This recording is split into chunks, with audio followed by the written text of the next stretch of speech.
Isa sa trabahador ni Dara di makapag-focus sa trabaho dahil maya't maya papunta ang tiyahin ni Dara at mangungulit sa lupa. Naku, may panibago na namang problemang kinakaharap si Dara ngayon. Lupang kinatatayuan ng kanyang bahay may umaangkin at isa ito sa tiyahin niya. Kapatid ng tatay, Kuya Rab, na pasugod na naman bigla sa bahay ni Dara.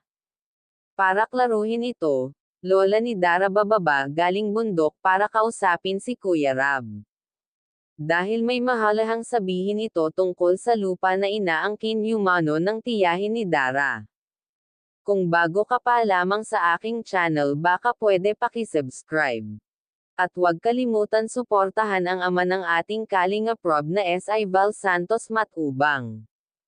At patapusin po muna ang aking video para malaman ang nilalaman nito. Dara, napakaswerte nga naman talagang pinaghahandaan ni Kuya Rab ang paglipat bahay nila. At sinisiguradong safety ito sa bagong bahay nila.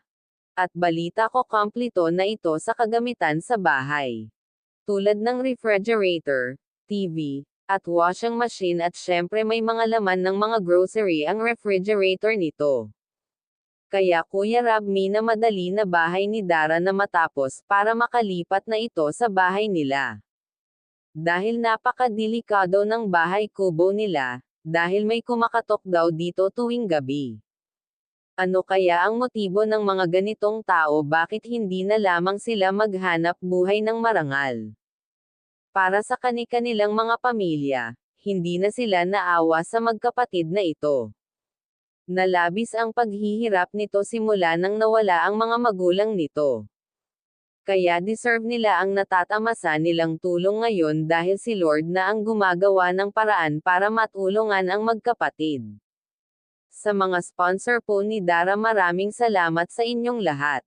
Sana wag kayo magsawang tumulong sa magkapatid, dahil sa inyo na lamang ang tanging paraan para makapagtapos at magpursigi pa ito sa pag-aaral, dahil ito na lamang ang kayamanan na maibibigay niya sa kanyang kapatid para maiahon niya ito sa kahirapan. Sa mga sponsor ni Dara San, tuloy-tuloy lamang ang inyong panonood at pagtulong kay Chinitang Dara, dahil ito yumano ang pangtustos nito sa pag-aaral, hindi na siya naglalakad pauwi at papasok sa eskwelahan. Salamat po sa inyong panonood.